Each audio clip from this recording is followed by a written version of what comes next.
Welcome to LOA Today. Walt Thiessen and life coach Tom Wells here. It is Monday. Happy Monday, December 4, 2017. Not something you normally hear on a Monday. It's Happy Monday because a lot of people are struggling to get out of bed. Oh, God, another week and so forth. But one of our stated tasks, one of our prime goals here at LOA Today is to help you appreciate and find good things about Monday. Because there are actually a lot of good things about Mondays that people don't actually think about, don't you think? Yeah, I mean, it's the beginning of a lot of contrast. It's the beginning of a lot of changes that are going to come down this week.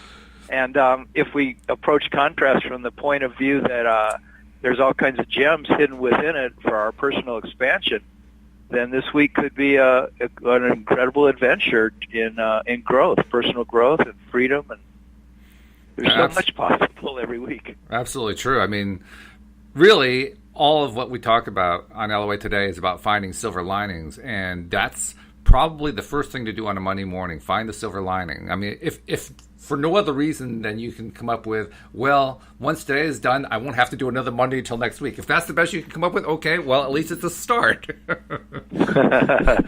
Yeah, or maybe you can say,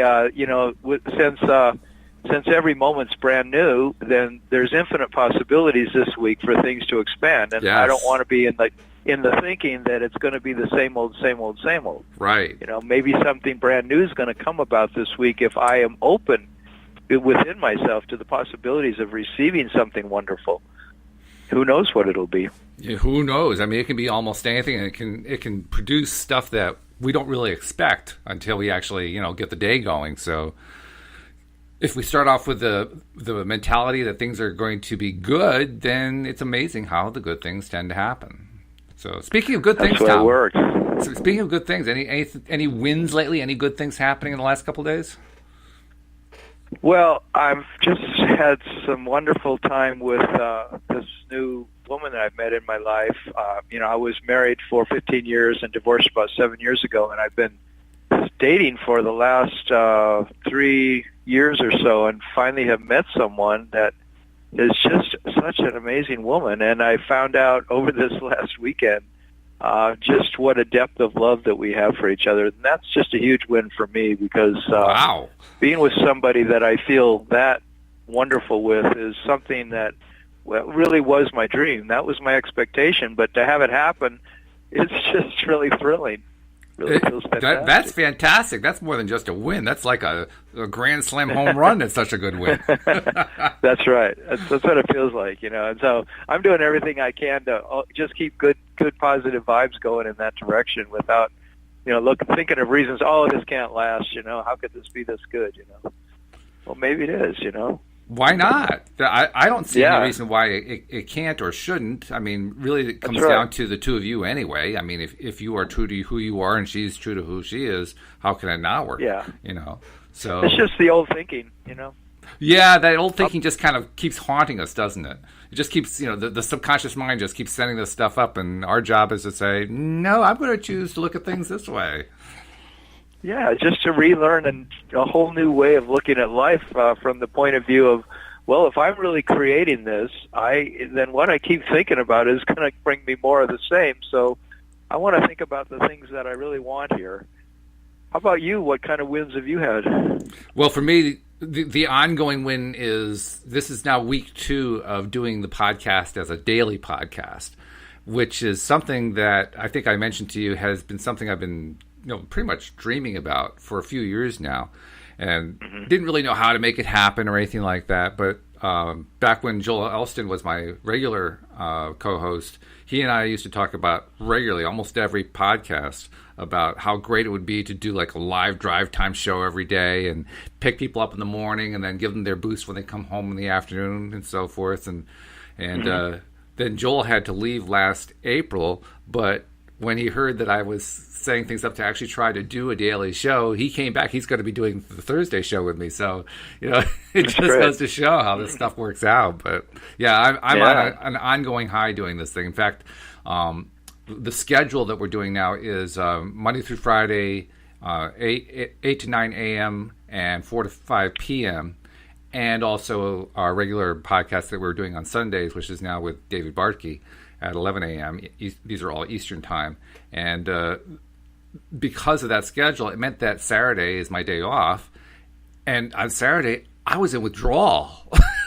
That's how much you like it. That's how much I like it. It was, oh my goodness, like I can't wait till tomorrow.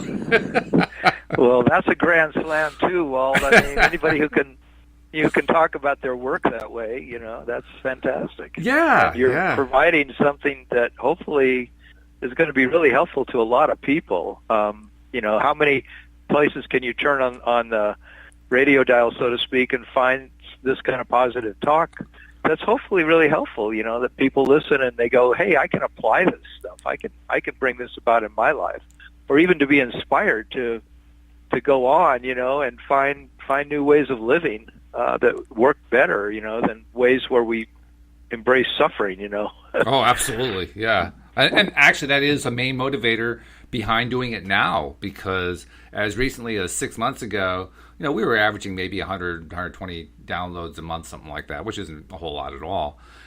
Last month, we broke our record, 2,600 downloads for the month. Oh, really? Yeah. Wow. Yeah. So that's great. It's been just so congratulations. Yeah. It's exciting. So I'm just hoping. No kidding. I'm just hoping that by doing the podcast daily instead of weekly, we can just accelerate that trend and get it up to the point where we're reaching tens of thousands, hundreds of thousands, millions of people. Wouldn't that be cool? There's no reason not to. Yeah.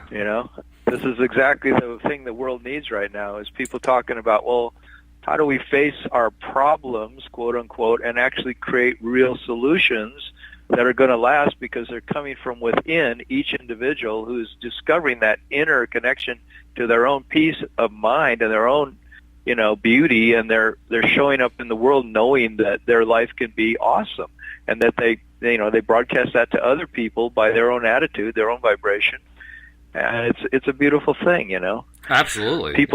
People are meant to live in a nice, balanced, harmonious way, I believe, even in spite of all the contrast, which is also helpful. Oh, well, yes, of course the contrast is helpful. That's how we know what we don't want, which is a good thing. But absolutely, that's a big part of my motivation. And not only helping them to understand stuff like that, just helping people get off to a good start each day and to have a good finish to the day. That's a big motivator for me, because it's so important to have that fresh start that feels good rather than feels bad. I mean, we know that as LOA practitioners, but anybody really knows that. I mean, if you stub your toe when you're starting the day, it's probably going to just keep one thing after another. The old cliche about things coming in 3s and 4s and 5s and 6s and so forth. That will probably happen. But if you start off the day with feeling good, then it's a different thing. Now all of a sudden more good things tend to happen. So, I mean, that's why we call our show your daily dose of happy. We want people to have that daily dose. And right on. Yeah. So and in the law of attraction, we know that if we develop some habits, some practices like that of how we wake up each day, like I wake up each day and I do meditation. I wake up each day and I set intentions for the day, and that makes a huge difference. Like you say, it's like starting out with something positive that is uplifting and making that a practice. Then it becomes more internalized, and we just begin to do that throughout our day, and then ending the day thinking about the things that worked out, like you say you do with your wife, those 3 things at the end of the day. Right. That's so positive. It is. It's positive, and it makes you feel good, and it sets a tone. I think that's probably the most important part. I mean, that's really the LOA component, but it sets a tone, and that tone carries through. And it carries through in ways that you almost don't even realize it if you're unintentionally waking up each morning. I don't mean that you'll wake up unintentionally. I mean that you wake up without intention. That you don't have any intention for how the day's going to go. Right. Or even worse, you wake up and you right away start thinking of the problems that the pain you're feeling in your body, and, the pain you feel at work, the pain you feel with your lover, with your spouse, or with your kids, or with your house or your money. If we start immediately picking up those problems each morning when we wake up, then no wonder we feel like our life is drudgery and it never changes, or when's it ever going to get better? Because we're resurrecting that stuff every day. Yeah. And if you're one of the many who are like me who have never really thought about this before, that's okay. It took me about 50 years to notice this stuff, but I finally did. And you can too. And it actually does pay off to know this stuff, to pay attention to it. So, yeah. Now you came up with an interesting topic, and you tied into it with your win for the week, which is your new relationship. Well, not new, but your what shall we say, your skyrocketing relationship, your relationship that's really taken off. Yeah. And and it is new. Relatively, yeah, sure. And I think it's just really a great idea of talking about relationships on Mondays, particularly since we just finished a weekend, and so many people, particularly single people, that's when they have their opportunity to reach out, try to find somebody, or if they're with somebody, spend time, quality time, and so forth. So relationships are a very poignant Monday morning topic. What do you now? Tell us your story. What happened with how you met this woman? Because I know you said that you were divorced and you were kind of not doing anything for a few years. What turned around for you? What changed? Well, it was an evolution. It was really cool because I read this thing from Abraham about relationships, about dating, and just how that each person that we meet in our life is somehow we've attracted them into our life, or they couldn't be standing there in front of us. We wouldn't be interacting with them if there wasn't something in our vibration that's similar to what's in their vibration. And so, as I started dating, I started realizing that each of the women I was going to tea with, and then going out, maybe going dancing, going out to dinner, I was finding that they were all showing me some kind of mirror of my own self, where I was at that time. So that if I was struggling with worrying that I was going to attract a woman who looked like this or acted like that, if I was worried about it, there she would be in front of me with some of those qualities, but also there would be in her these qualities that I found very attractive, things that I really found that, were beautiful about her physically, and that were beautiful about her, who she was as a human being. And so I would see, wow, each time I'm sort of getting a little clearer each time I go out with someone about what I don't want in a partner, and then what I do want in a partner. So I saw it as like my inner being, source, was orchestrating for me this unfolding that I was learning step by step. And even though my mind said, well, can't I just have this ideal mate right now? Can't I just have my ideal partner now? That I needed to go through this evolution of seeing what I do want, what I don't want.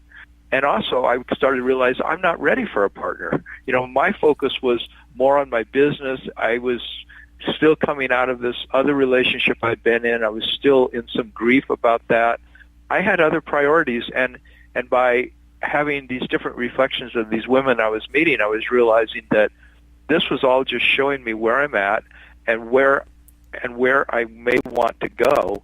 So I was cleaning up my vibration, and eventually I got to this point where I just said, I'm finally ready to have her be here. There's this thing that Abraham talks about, how your ideal partner is already there in the world. They are there somewhere, and they're preparing themselves for you the same way you're preparing yourself for them. And when the time's right, the two of you are going to meet, and you're going to know who she is. She's going to know it's you. You're going to know it's her, and it's going to be fantastic. And I thought, really, it's going to be that great, and yet that's what happened. When I finally met this woman I'm with now, it was really clear that I had taken a quantum leap beyond all the other dating I'd been doing. And I think the key to it was I had finally said in my heart of hearts, I had said, I'm ready to have you be here now. And then she showed up. And so now I'm just reeling in the disbelief that it could really be true. But I'm also eating up the fact that it's true, that Sure. She's so fantastic. And so I'm relishing the times that I spend with her because it's so rich, It's interesting that you mentioned the whole thing about being ready for the other person, because that proved to be really critical in my meeting my wife. Because we didn't meet, like I said, until we were in our 40s. And one day, well, actually numerous times, we would talk about, why did it take us so long to find each other and so forth. And she pointed out that if I had met her when we were in our 20s, it probably would not have worked out. because How come? Her reason was that she was so extremely codependent in her 20s that I would have tired of her in about a week, and it would have been all over. And from my own perspective, for myself, I was such a shy wallflower in my 20s. I probably wouldn't have said anything, So that's a relationship that would not have gone very far. Yeah, right. But by having the time to develop ourselves and become, who we really needed to be, and more confident and so forth, by the time we did meet, then it was going to work. Mm-hmm. So yeah, and the same qualities keep our relationships alive. Oh, yeah. With our current partner is whether or not we're looking at the things that we appreciate about them, or whether we're looking at the imperfections or the things we don't appreciate, the things that are bothering us.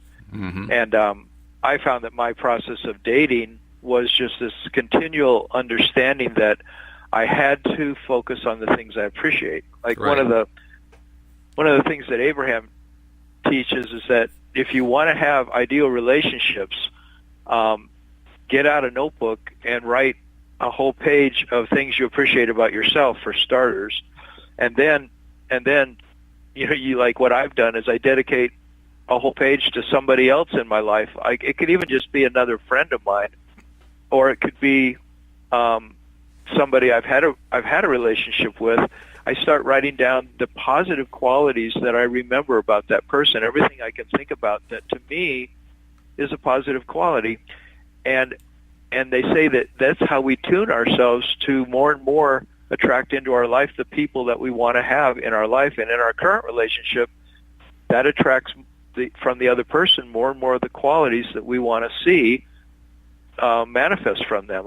I just had a whole experience over the weekend of doing this with my new partner, how I just focused on all the things I appreciated about her during that weekend, and I didn't focus on any of the things that were troubling to me or that would cause me anxiety about, well, is this going to work out? Little things I see in her that would make me think I'm afraid of what this might develop into going forward. Instead, I just completely turned away from those things, not to deny them, but just to not focus on them. And I focused on the things that really make me feel good when I'm with her. And it just multiplied through the whole weekend. It just got better and better and better until when finally I was saying goodbye to her, we couldn't believe how in love we were, And I think it was just like I just kept my anxiety out of it entirely. I kept my worry out of it, put my focus on the things that felt good. And I feel like, look, if the things that I worry about are strong enough, they're going to keep surfacing until, there's either going to be a dialogue about it or I'm going to decide the relationship just couldn't work out, But if I focus on all those positive things and I keep multiplying them, then that's, to me, like, well, why not? Why not have life just work that way instead of, like, fear-based, Sure.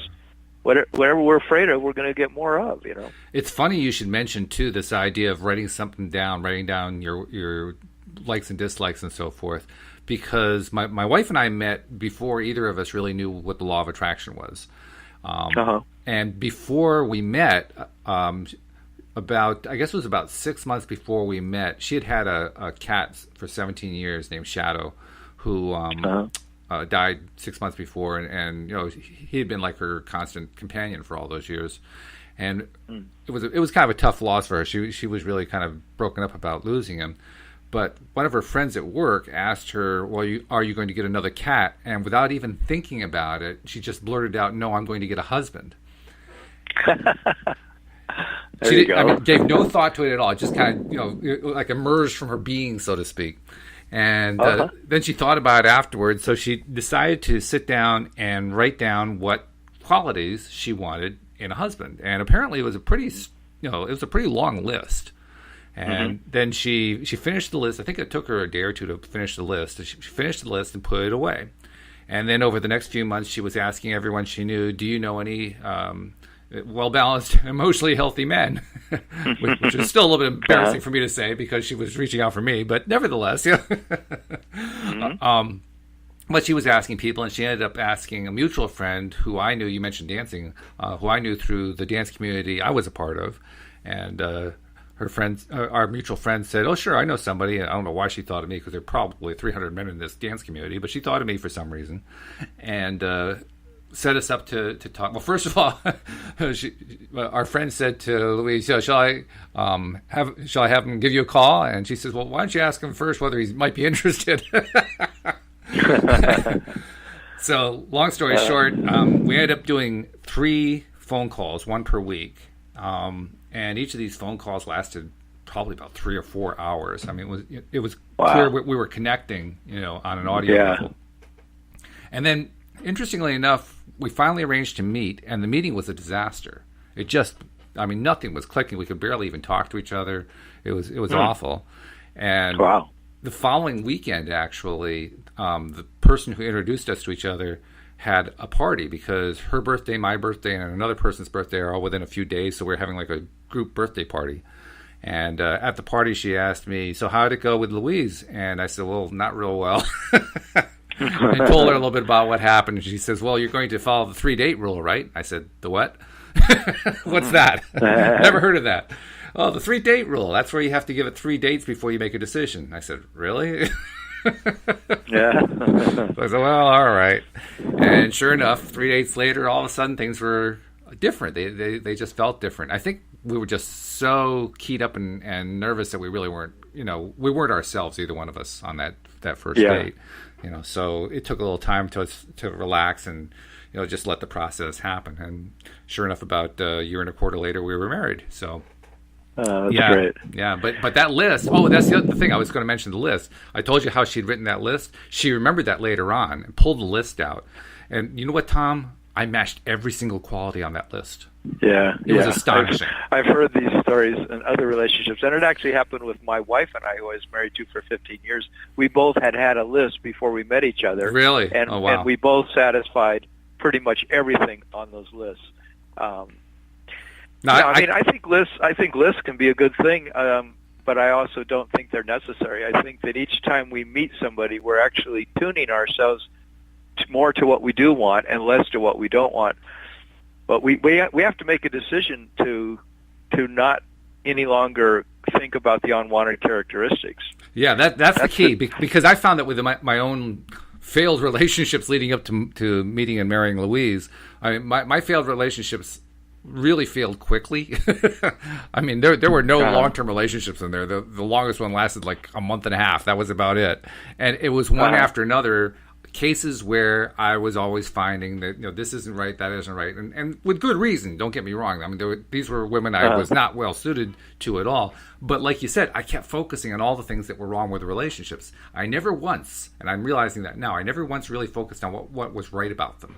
I did at times focus on what I wanted, but when I was meeting somebody, it was always, well, this is wrong, and this is wrong, and this is wrong, and this is wrong.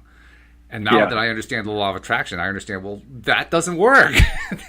You can't do that. Right. And you know what? I had this really powerful experience recently about how if I'm thinking about the things that I'm worried about in the relationship, that, maybe she has this kind of tendency or that kind of tendency, or I tend to see her this way or that way, and those are bothersome to me, those are worrisome, that if I dwell on those things when I'm with her, I get more and more and more of that stuff. Of course, that's the law of attraction.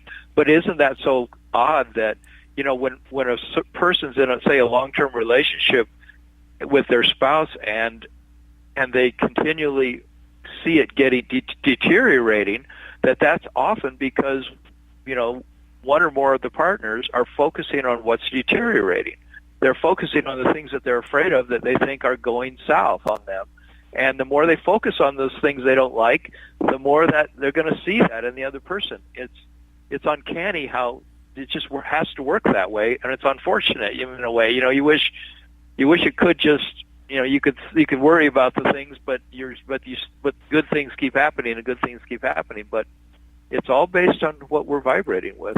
It's funny too with my own with my own case with Louise.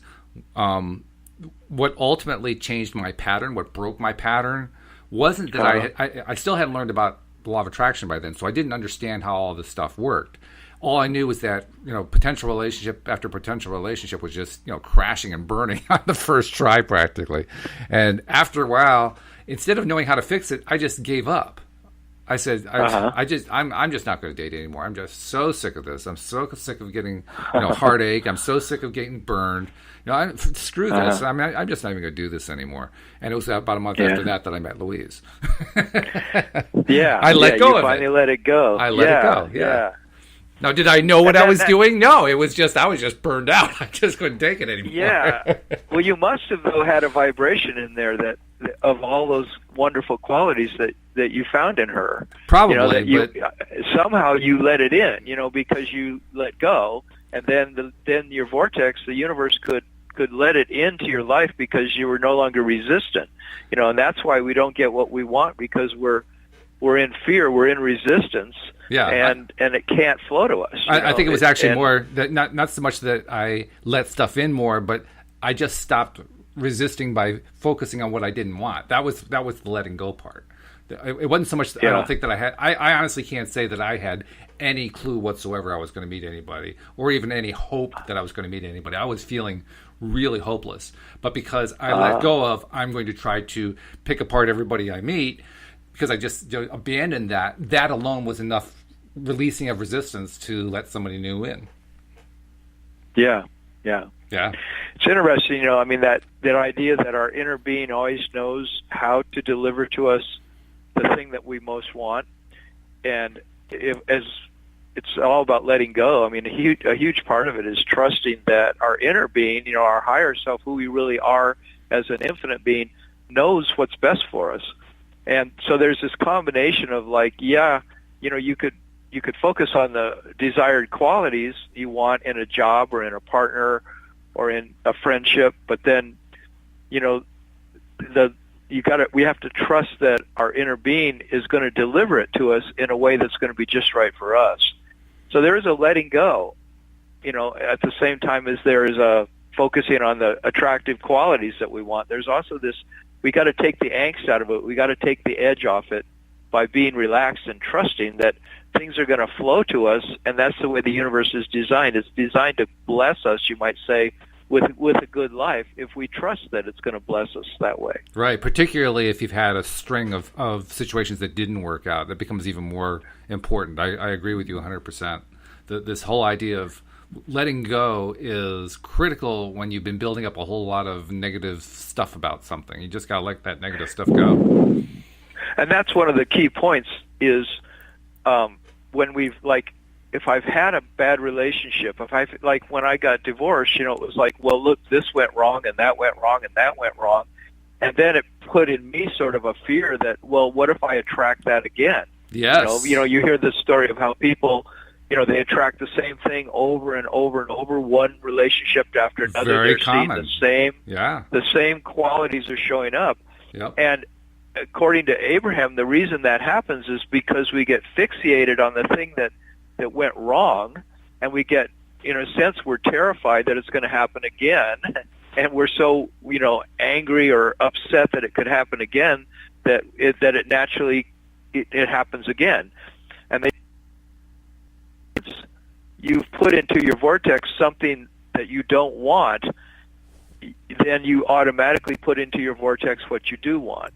In other words, if I've had that experience of being rejected by somebody or rejecting somebody in a certain way, that does not have to ever repeat again, because what's now in my vortex is the opposite of that. Now I know what I do want, but I have to trust that old negative pattern is dead. It's, I've got to let go of it and trust that the new thing I want is already in my vortex, and now I just have to let it in. Yeah, you know what I'm saying? Yeah, the trust factor is really one of, it's not going to happen again unless I keep focusing on it. It's not going to happen again unless I keep myself in a depressed state. That's the other thing. People often who are having trouble with relationships or with a lot of things in their lives tend to be depressed. It's a very common thing. Depression is rampant in this country and even around the world. And when you're depressed, obviously, take the law of attraction out of it. Just look at it from the way a clinical psychologist would look at it. If you're depressed, you're not going to get very far. I mean, any depressed person can tell you that. So the critical thing at that point is to find some way to feel better before you even try to reach out to somebody else. Because otherwise, Yeah. if you're reaching out from a position of depression, you're really reaching out from a position of codependence. Like, you have to come into my life in order to make me feel better, which does not work. That's like a formula for disaster right there. So yeah, as Abraham calls it, looking for love in all the wrong places. yeah, right, exactly. That's exactly what it is. That brings out the other point, is that if you want to have a perfect relationship, if you want to have an ideal relationship with anyone, you've got to first be the person that you want them to be. In a sense, like you say, you can't expect this other person to come along and fulfill you and complete you in any way. It's like we each individually have to be aligned with Source, and that's the key thing, is that alignment that we experience every day. So it's sort of like, to be ready to be a partner to somebody else, I have to be really in love with myself. I have to have such a deep love for who I am as a human being, and be aligning with my happiness to such a degree that I will attract someone who's also aligned with their happiness. That's right. And they're taking care of their own self in such an integral way that when the two of us meet up, we're two independently strong human beings, independently, aligned human beings, independently happy human beings. And then we have a chance of having that relationship succeed. And it's not like when we go into a relationship that there's nothing about the other person that will help, fill in gaps and so forth. That certainly does happen, and it can be a good thing. But what can't work with something like that is the codependent viewpoint, which is you want somebody to come in to fill those gaps and then stay filled, so that you never have to worry about that again. Because in a real growing relationship, you also have to be working on yourself all that time.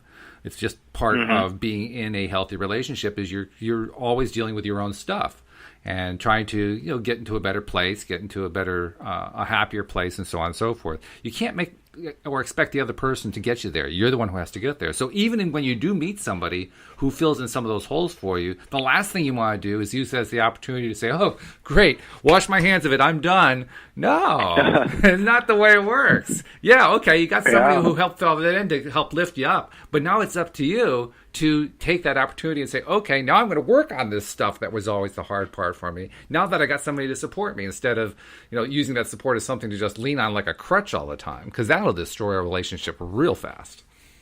Yeah, I'm sort of in that phase right now myself with this new relationship, where I'm seeing that part of me wants to just collapse into just this the cocoon that we're creating together with each other, and just say, let this be everything for me for now.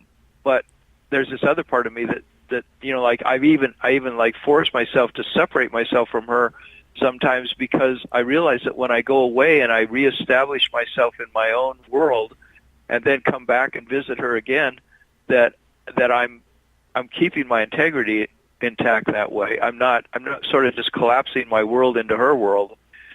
And as much as fun as it is to merge with another person, there's a tremendous beauty there. But what's the balance between intimacy and autonomy? And I don't know if I spoke about that in the previous show, but I took training in life coaching with Gay and Katie Hendricks, who teach this course called Conscious Loving. And in Conscious Loving, one of the main things they teach, they say that key to healthy relationships is the balance you establish between your own autonomy and the amount of intimacy you can create with that other person, because they see a direct relationship between autonomy and intimacy. If you're really taking care of yourself and staying aligned with your own self-love, and then you bring that self-love into the relationship, that then you can go the deepest in intimacy with the other person.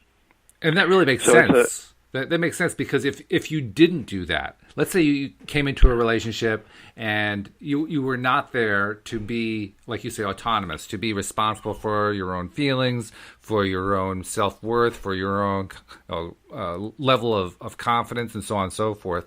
If you didn't do that, then what do you have to draw upon in order to help understand your partner, in order to help her through whatever it is that she's trying to go through at any given time? Well, you can't. There's no way to do that. You have to have those reserves, because when those situations happen where you're trying to help the other person because they're stumbling on something, the only way you can help them is if you're in a good place. You can't be in a good place if you don't have that confidence that you've built up, if you don't have that sense of self-worth that you've built up. You just can't do that. It takes too much out of you, and you end up being less than helpful. In fact, you can actually be counterproductive in those situations. So actually, yeah, I agree. That makes total sense. How could it be otherwise, really? Yeah, and for me, it takes a certain courage or a certain, I don't know what the word is, resilience within myself to keep focused on taking care of all my own personal interests.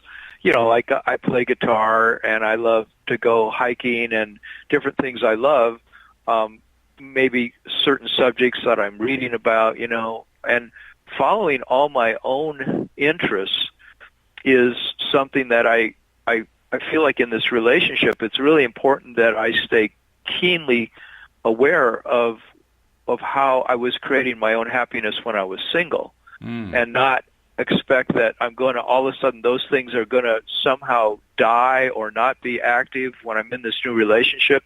It's almost like I want to be sure that I don't try to merge with her. This is what I did in my marriage. I believed at that time that I was supposed to sort of merge with my partner in some kind of soulmate way, that we were twin flames, and that somehow because we're infinite beings, that we're gonna merge on some amazing level where we become like the Bobbsey twins at the seashore. I mean, that's an old. No, you're dating yourself a bit there, Tom. I'm dating myself. That's from an old. What was that? A children's book or something? Yeah. The Bobbsey twins. But, wow. The thing was, how much are we alike, instead of the fact that our differences make for a really exciting relationship. I mean, Abraham said that when you're looking for an ideal relationship, don't look for somebody that matches all of your qualities and they're just like you and they're going to agree with you on every aspect of your life. You don't really want that kind of person. Maybe, yeah, I mean, I want somebody who sees my worldview and who can agree with me on lots of things, but I want her to have such a unique perspective on life that I can constantly be stimulated by her perspective. And we won't always agree on things, so that we have that dialogue going on about how we see life. It makes it much more interesting. Oh, yeah. I mean, you really can't have a successful relationship if you agree on everything or if you disagree on everything. There has to be a mixture, because you have to have certain things that, and this is going to be true if you are, well matched to each other. You're going to just find that you not only agree on things, you're going to find that you're thinking about the same thing at the same time. I was just thinking about that. Stop reading my mind, that kind of thing.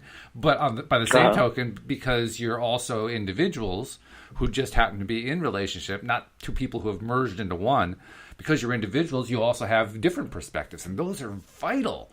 You can't really help somebody else if you have the same perspective as them in every single way, because you're just feeding back to them the same thing they've always thought of themselves. They need something different, and if they're trying to get past something, that's where the differences really play the biggest role, when you're helping the other person to deal with whatever it is they're dealing with.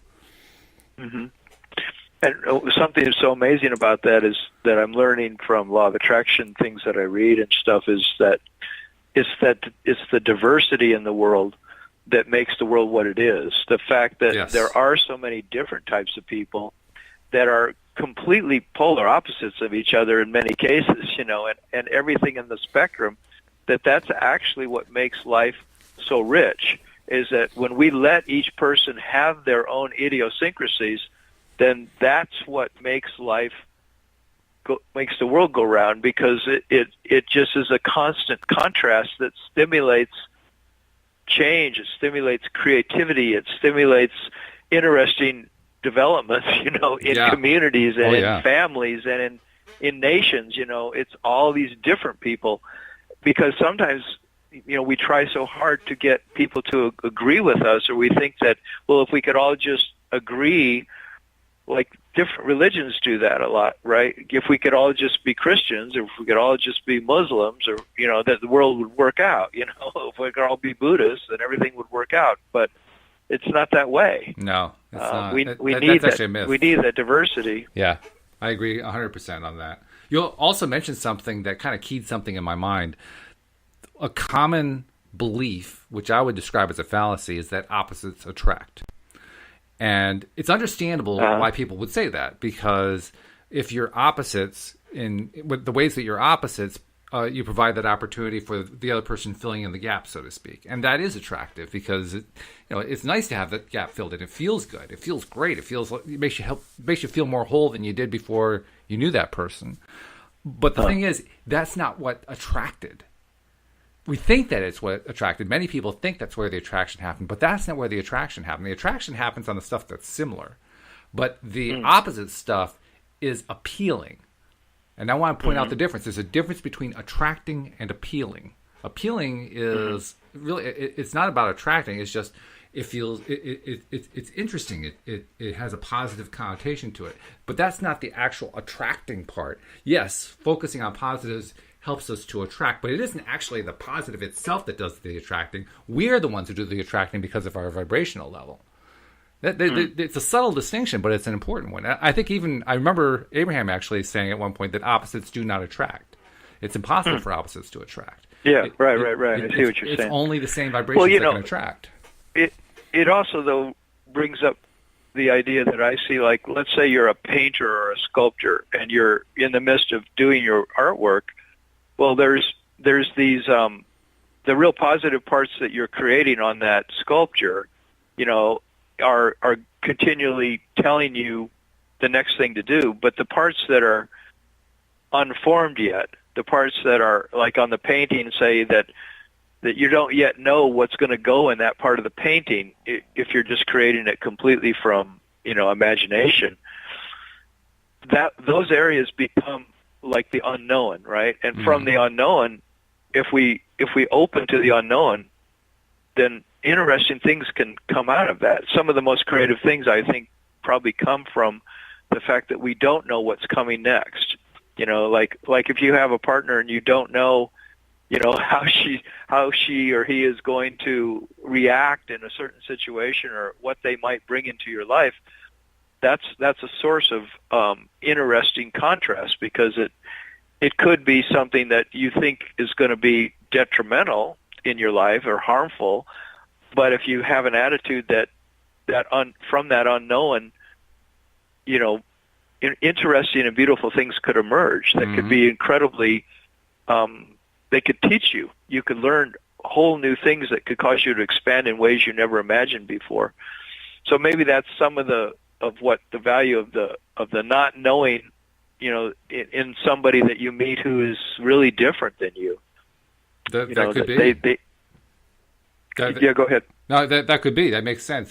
The thought that was occurring to me is that the illustration you gave was kind of ironic in a sense, because I've been learning recently how artists, especially painters, rarely create stuff out of nothing. It turns out they have all kinds of tricks that they use in order to, trace stuff onto the canvas that they're trying to paint. They don't actually just do it from their imagination most of the time.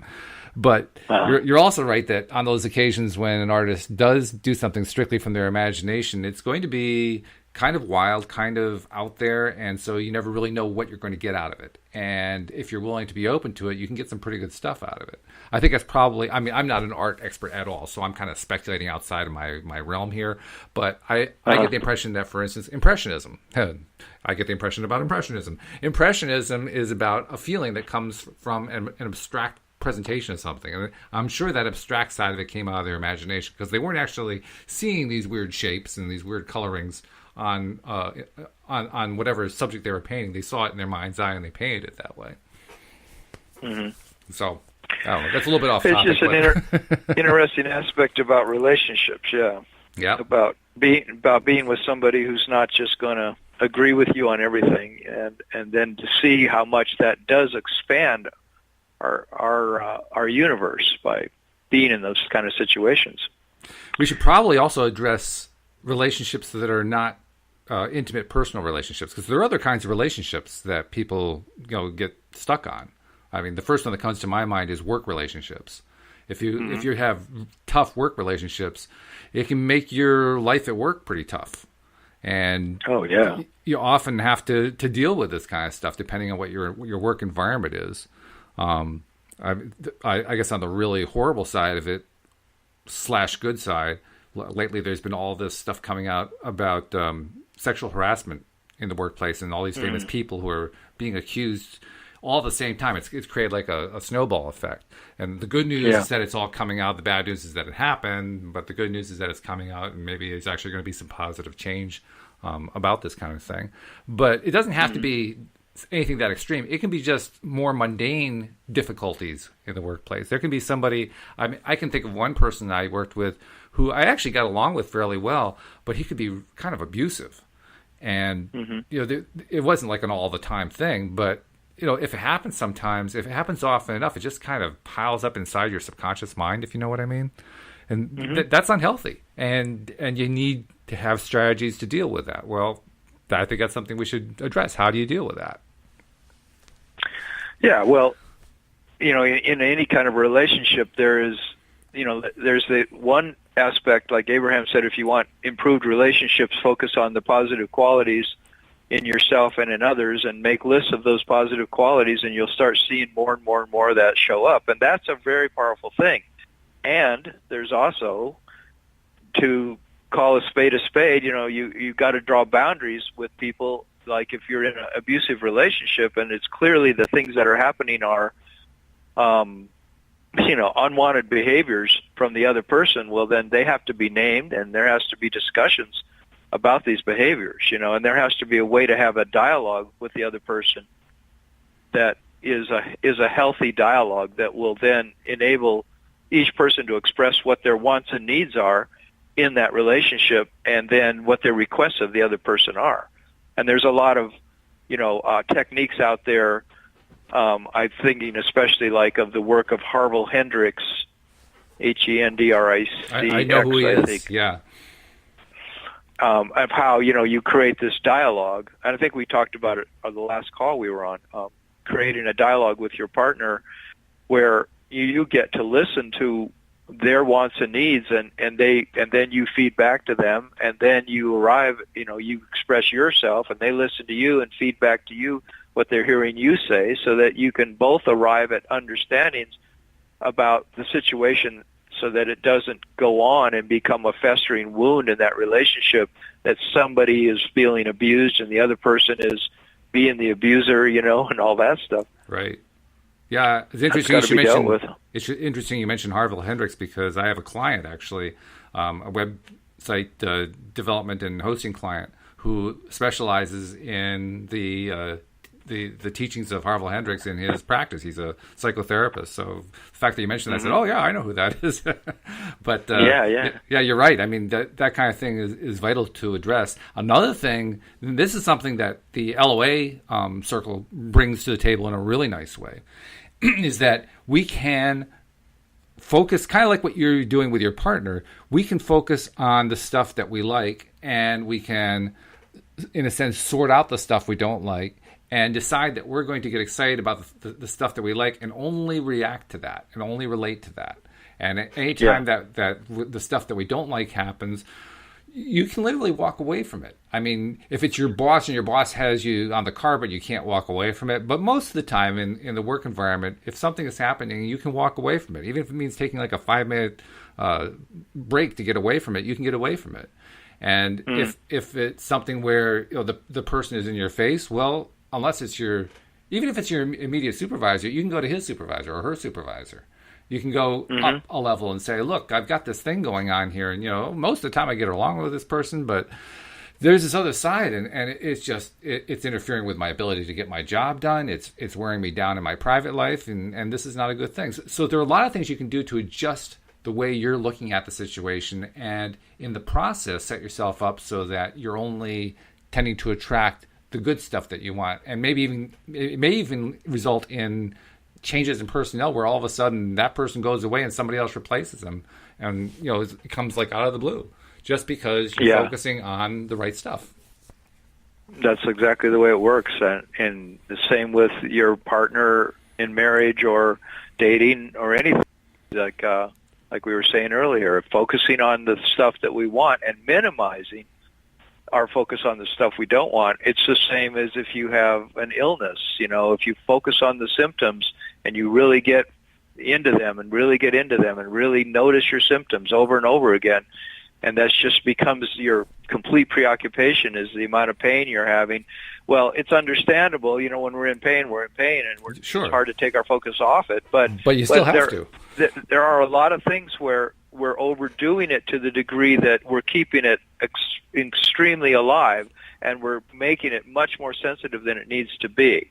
And sometimes that's, it's for each person, they have to feel out whether they're doing that or not and what they can do about it. But it's amazing how focusing on what feels good or just going general, taking our attention just off the problem and focusing on something else entirely different, something that we love, something that feels better to us, that allows that other thing to dissipate. Like you said, it can, that other employee that you're not getting along with might get transferred to another department all of a sudden, or that supervisor you have that's so difficult, something will happen and there'll be a new situation that enable you to no longer be, feeling like you're the victim of that supervisor's, attitude.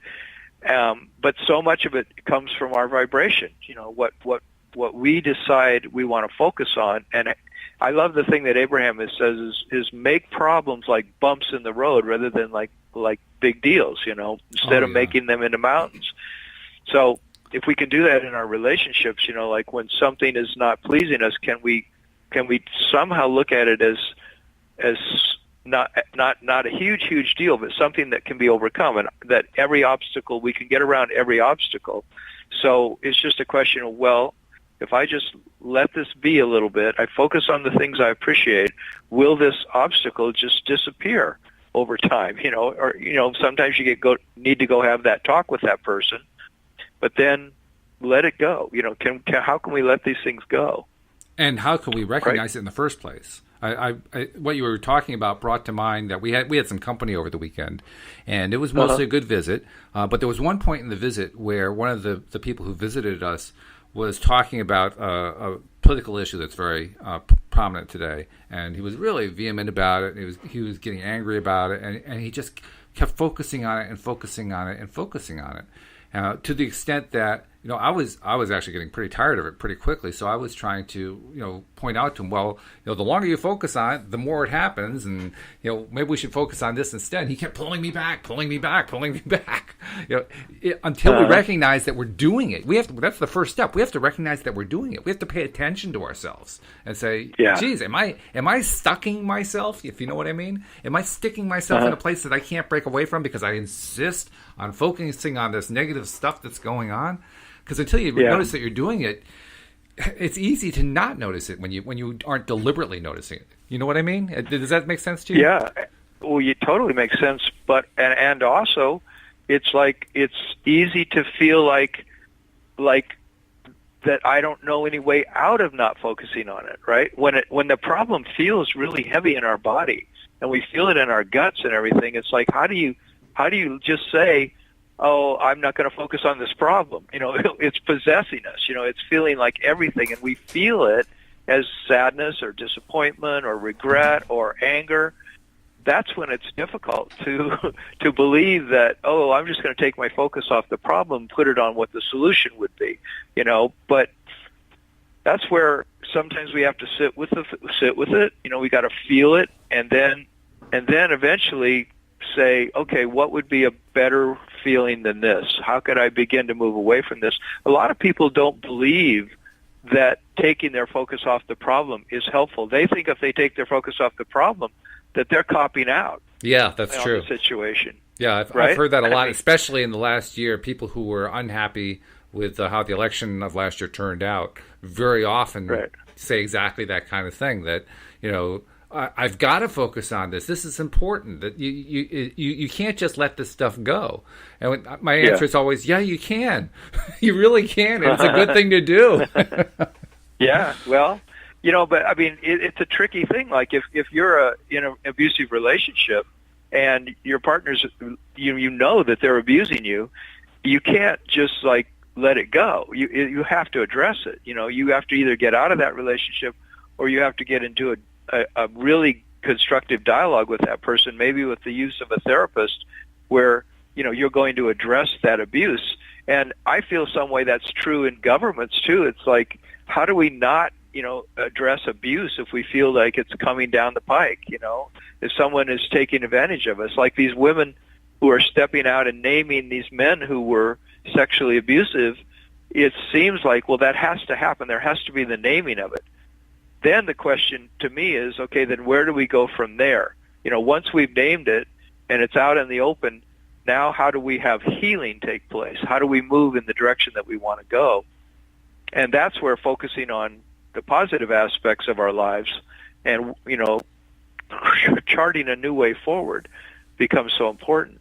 Oh, it definitely does. In fact, you mentioned that issue, and it occurs to me, not just with that issue, but many, many issues, the solution that so many people want to start with is, well, we got to talk this out. We got to talk it out. And true, talking stuff out can be a great way to release resistances that we're holding up, that basically are holding us up, that are preventing us from, having the kinds of lives that we want to have. But by the same token, on the flip side of that, you can also talk things out for the purpose of continuing to dredge them up so that you have more need to talk them out. It can become an endless cycle. Yep. And if it's the second kind, it's actually counterproductive. So at some point, you have to make the shift. At some point, you have to say, okay, I got it out. I expressed it. Now what do I do to change my thinking so that it doesn't happen again? Because if you don't take that second step, you just get stuck on the first one. That's right. That's so key, and I guess that's where law of attraction comes in, because if we understand that whatever we're focused on, we're going to get more of. So if we're going to focus on naming abuse, name it, but then there's got to be a way to move on. Right. There's like, I remember when I was in a previous relationship and we were dealing with my wife's really not so balanced ex-husband, and we got this book about how do you deal with people that are threatening you in your life, that are abusively threatening you, and it said you basically just have to just say no. You say no, you're not doing this, and then the second biggest principle is you don't engage with them. So in a way, it's like that going general thing. You name the abuse, and then you get out of that abusive relationship. You get away from that instance of abuse. And then, we can begin focusing on, well, what's the life that we want now that we're keeping our distance from the chance of being abused, Yeah, I think I'd add something to that list. It's a good list, but I think I'd add something that kind of mirrors your third point, but makes it a little bit more specific. I mean, using the example of the people who are coming out about the sexual abuse in the workplace. Okay, we've named all the people. We've expressed the frustration. We've expressed the vulnerability and the anger and the feeling betrayed and feeling taken advantage of and feeling small and weak and so forth. Great, we've addressed that. Now, what does a healthy relationship look like? Let's talk about how the relationship should look. What would be the ideal kind of work relationship? What does it look like and what does it feel like to actually respect somebody, not because of what they are as an object, but because of who they are as a person? And when we start talking like that, now we're actually doing the healing. Now we're actually making the motions that take us forward in life. Until we get there, until we take those steps, we're actually still treading water. Yeah, and that's imagining the positive relationship. That's imagining it the way you would prefer it to be, and that's how you attract that. That's right. That's exactly right. We've got a little under a minute and a half left. I do want to give you a chance to tell listeners who might be interested in your coaching service how they can find more about you. So how do they find more about you, Tom? You can contact me on my website, which is youarejoy.com, youarejoy, the three words youarejoy.com. And there's a page on that website called a free discovery session, so you can have a free hour of coaching with me. Then you can decide if you might like to do more coaching with me, and hopefully in that hour get a heck of a lot of positive information as well. Very good. We also urge you, if you have not yet subscribed free to this podcast that we do, please do so. Just go to loatoday.net if you're not already there. Click the button that says subscribe, or you can subscribe on iTunes on your iPhone, or even through the podcast software on your iPhone, or you can subscribe if you have an Android phone through Google Play. So lots of ways to do it. And Tom, it's been a pleasure. Can't wait to talk to you again on Friday. Yeah, looking forward to it, and give everyone a good boost of confidence to have a wonderful week going forward. Sounds great. We'll see you all tomorrow here on LOA Today. Goodbye, everybody. Bye, everyone.